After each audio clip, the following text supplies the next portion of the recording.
হেই WhatsApp guys, বর্তমানে কিন্তু Facebook আর টিকটকের মধ্যে এই ধরনের ভিডিওগুলো প্রচুর পরিমাণে ভাইরাল। তো আজকের এই ভিডিওটার মধ্যে দেখাবো আপনারা আপনাদের ছবি দিয়ে কিভাবে এই ধরনের ভিডিওগুলা মেক করবেন। তো ভিডিওটা শুরু করার আগে বলবো, যারা নাকি আমার ইউটিউব চ্যানেলে নতুন তারা অবশ্যই ইউটিউব চ্যানেলটাকে সাবস্ক্রাইব করে দিয়ে বেল আইকনটাকে বাজিয়ে দিবেন। আর যারা নাকি ফেসবুক পেজ থেকে আমার ভিডিওটা দেখতেছেন তারা অবশ্যই ফেসবুক পেজটাকে ফলো করে দিবেন। তো চলেন ভিডিওটা শুরু করা যাক। প্রথমে আমরা কি করব, চলে যাব প্লে স্টোরে। প্লে স্টোরে আসার পরে আমরা এখানে সার্চ করব ডিসকর্ড লিখে। তারপরে আমরা কি করব, এখান থেকে এই অ্যাপটাকে ইনস্টল দিয়ে নিব। তো আমি আগে থেকেই দিয়ে নিছি। তারপরে আমরা এই অ্যাপটার মধ্যে আইডি ক্রিয়েট করে নিব ফোন নাম্বার অথবা জিমেল দিয়ে। তারপরে কি করতে হবে এটাও দেখাই দিতেছি। তো এটার জন্য আমরা এখান থেকে বের হয়ে যাব। বের হওয়ার পরে আমরা কি করব, চলে যাব গুগলে। আর গুগলে আসার পরে আমরা এখানে লিখে নিব বিগেল। তারপরে আমরা কি করব, এখান থেকে ফার্স্ট ওয়েবসাইটটাকে ওপেন করে নিব। ওয়েবসাইটটা ওপেন হওয়ার পরে আমাদেরকে এরকম একটা ইন্টারফেসের মধ্যে নিয়ে আসবে। তারপর আমরা জয়েন বেটার মধ্যে ক্লিক করব। তারপরে আমাদেরকে ওই ডিসকর্ড অ্যাপটার ভিতরে নিয়ে আসবে। তারপরে আমরা কি করব, এখান থেকে অ্যাকসেপ্ট ইনভাইটের মধ্যে ক্লিক করব। তারপরে আমাদের এইখানে নিয়ে আসবে। তারপরে আমরা ক্রিয়েট ভিডিওর মধ্যে ক্লিক করব।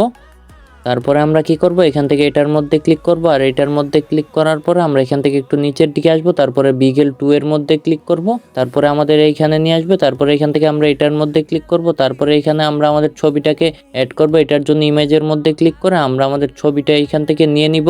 আর ছবিটা নেওয়া হয়ে গেলে আমরা কি করব, এইখান থেকে এখন বের হয়ে যাব।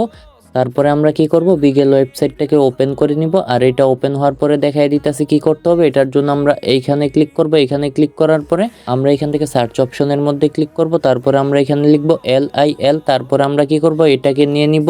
তারপরে আমরা কি করব, এখান থেকে এটার মধ্যে ট্যাপ করব। আর ট্যাপ করে এটাকে আমরা এখান থেকে কপি করে নিব। কপি করে আমরা আবার এখান থেকে ডিসকর্ড অ্যাপের মধ্যে চলে যাব। আর অ্যাপের মধ্যে আসার পরে আমরা যেটাকে এখন কপি করছি এটাকে এখানে পেস্ট করে দিব। আর পেস্ট করা হয়ে গেলে আমরা এখান থেকে ব্যাকগ্রাউন্ডের মধ্যে ক্লিক করব। তারপরে ফর্ম টেমপ্লেটের মধ্যে ক্লিক করব। তারপরে এটার মধ্যে ক্লিক করব এখান থেকে। তারপরে এখান থেকে এটাকে অন করে দিব। অন করা হয়ে গেলে আমরা এখান থেকে সেন্ডের মধ্যে ক্লিক করব। আর সেন্ডের মধ্যে ক্লিক করা হয়ে গেলে আমরা কি করব, এখানে একটু ওয়েট করতে হবে, আমাদের 2-3 মিনিট ওয়েট করতে হবে। তো এইখানে 2-3 মিনিট ওয়েট করার পরে আমাদেরকে এরকম একটা ইন্টারফেসের মধ্যে নিয়ে আসবে। তারপরে আমরা কি করব, এখান থেকে একটু উপরের দিকে আসব। আর উপরের দিকে এসে আমরা আমাদের ভিডিওটাকে এখান থেকে বের করে নিব। তো এটা বের করতে একটু ঝামেলা হয়। তো দেখেন এইখানে আমাদের ভিডিওটা বের করে নিছি। তারপরে আমরা এখান থেকে কি করব, ভিডিওর মধ্যে ক্লিক করব। আর ভিডিওটার মধ্যে ক্লিক করার পরে দেখেন আমাদের ভিডিওটা কিন্তু এখানে একদম মেক করা হয়ে গেছে। তো ভিডিওটা যদি ভালো লেগে থাকে তাহলে অবশ্যই ভিডিওটার মধ্যে একটা লাইক করে দিবেন। আর আপনাদের বন্ধুদের মাঝে ভিডিওটা শেয়ার করে দিবেন, যাতে আপনাদের মতো তারাও এরকম ভিডিও মেক করতে পারে। তো ভিডিওটা মেক করা হয়ে গেলে এখন দেখাই দিব কিভাবে সেভ করবেন। এটার জন্য আমরা 3 ডটের মধ্যে ক্লিক করব। তারপরে এখান থেকে সেভের মধ্যে ক্লিক করে এখানে একটু ওয়েট করলে আমাদের ভিডিওটা কিন্তু এখানে কিছুক্ষণের মধ্যে সেভ হয়ে যাবে।